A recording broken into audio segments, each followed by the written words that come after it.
Just last year, the AYANEO Pocket S established its reign as the king of Android performance. But in the world of handhelds, the throne is never safe. AYANEO, never content to sit still, is already challenging its own creation with the Pocket S2 and its next-gen Snapdragon Gen3 chip. It's time to see if the heir apparent is ready to steal the crown. The AYANEO Pocket S2 measures around 8.9 by 3.5 by 0.62 inches. It's a little larger than the original model. The Pocket S2 standard model weighs around 428 grams, and the Pro model slightly heavier at 440 grams. The CNC aluminium alloy frame does add a little extra weight, but this is a premium device and gives it that edge over a full plastic device. The display, covered with a single sheet glass front, is a real standout. Now slightly larger at 6.3 inches, the 1440p IPS touchscreen builds on the original's success, delivering fantastic, vibrant colours and a high brightness that gives it a truly premium look. Surrounding the display are the usual gaming buttons with a D-pad that can be swapped out for a classic plus shape or fuller circle pad. There are also dual TMR electromagnetic analog joysticks. There are some additional buttons to bring up the home screen and iSpace overlay, which we will cover later. On the right side, you will find a handy shortcut button for easy performance management. It lets you cycle through the various modes, from power saving and balanced, all the way up to gaming and maximum, all with a simple press. Along the bottom edge you will find the essential ports. There's a covered micro SD card reader for easy storage expansion, the trusty 3.5mm headphone jack, and a single USB Type-C port that handles both charging and video output. The top of the handheld has textured shoulder buttons and linear Hall effect triggers, along with a pair of customizable macro buttons. The right side holds the volume rocker and a power button, which has an integrated fingerprint sensor for secure unlocking.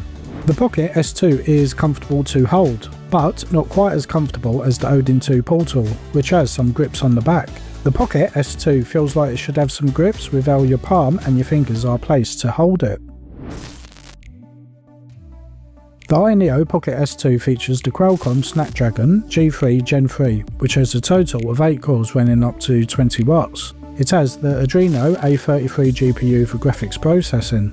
The two models, Standard and Pro, have different RAM, storage and battery specifications. The standard S2 models come with a choice of 8 or 12 gigs of LPDDR5X RAM, and the Pro models come with 16 gigs.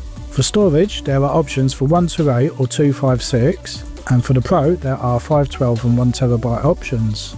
For communications there is Wi-Fi 7 and Bluetooth 5.3. The Pro model packs a beefy 10,000 mAh battery compared to 8,000 in the standard, so we decided to push it to its absolute limit.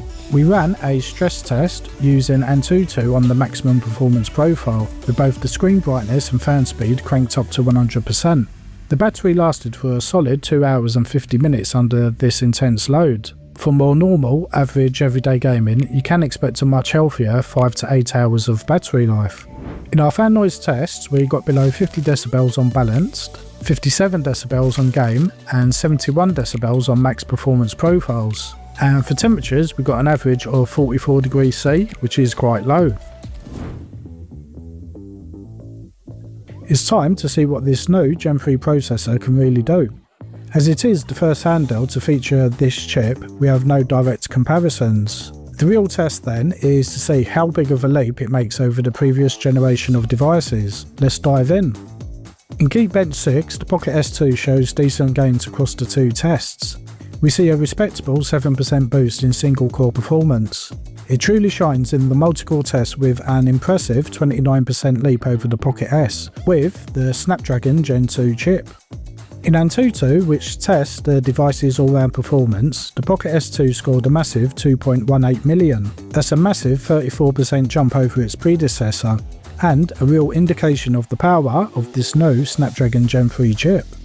The trend of impressive scores continued in the 3D Mark Wildlife Extreme test. Focusing on the combined CPU and GPU power, the Pocket S2 scored 5,408, which marks another big leap. A massive 25% increase over its predecessor. The benchmark results make one thing clear: the AYANEO Pocket S2 is the new performance champion.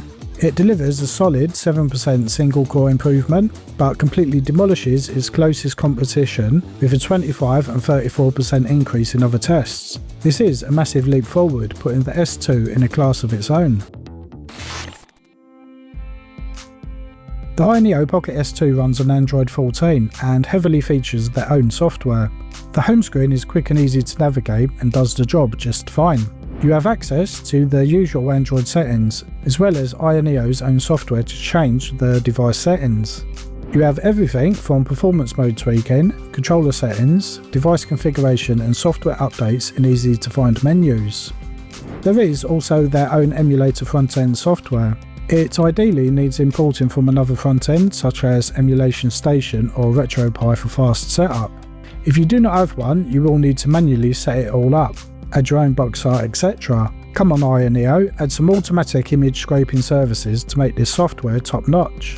The AYA overlay does an excellent job of providing information on the device, shortcuts to common functions such as changing the performance profile, controller settings, screenshots, screen mapping and plenty more. Top marks here. The Pocket S2 has the power to spare for Android gaming.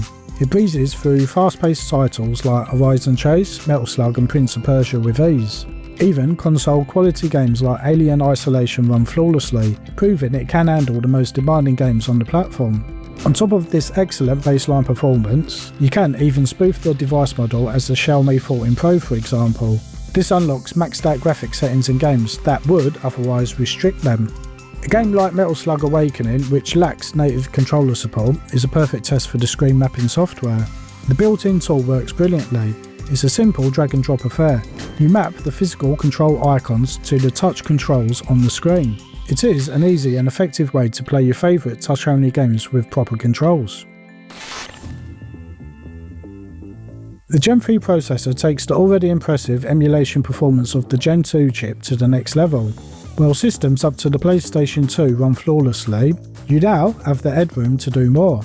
You can either be efficient, dialing back the performance settings on older titles to extend your playtime, or you can push the hardware to its limits, upscaling games to as high as 4K resolution and adding modern graphical enhancements. The extra performance is immediately obvious with older 3D consoles.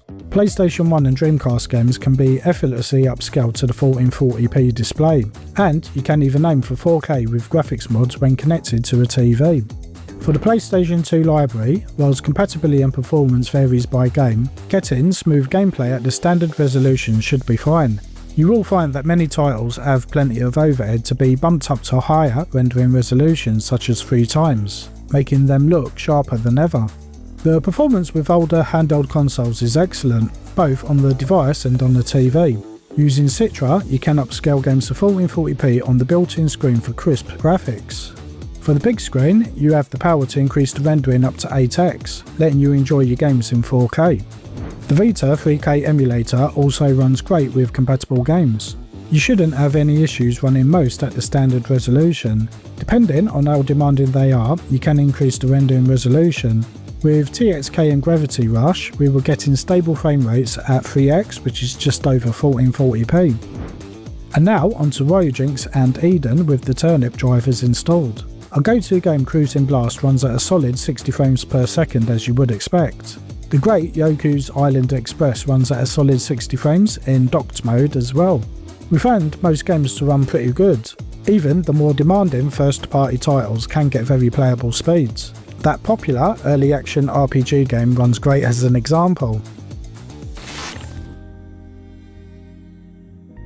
Last year, the original AYANEO Pocket S took the throne as the best performing Android handheld. The new S2 model is a real step up, with big performance gains that keep AYANEO at the top of the pile.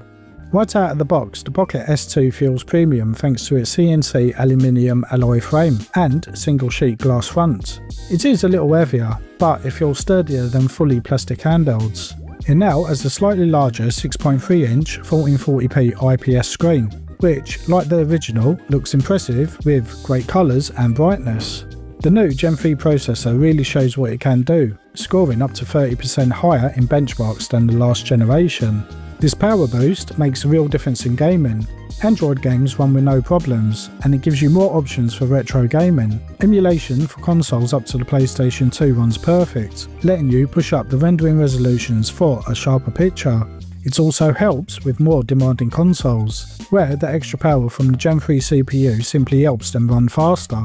Some people might complain that it does not have an OLED display, but to be honest, I don't mind. The IPS screen is very high quality, and it's a close call as we saw with the Pocket S IPS and the AYANEO Odin 2 Portal's OLED display.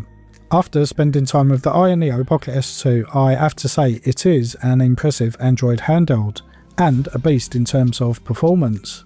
If you are looking for a premium, high-performance Android gaming handheld, then the AYANEO Pocket S2 should be the first one you consider. It could very well be my Android gaming handheld of the year. You can learn more about the AYANEO Pocket S2 and order yours from droics.co.uk, droics.eu or droics.net for UK, EU and worldwide shipping respectively. Become part of the community and hit that subscribe button. It helps the channel to continue to grow, and we can bring you more content. Thanks for watching, and we will see you in the next video.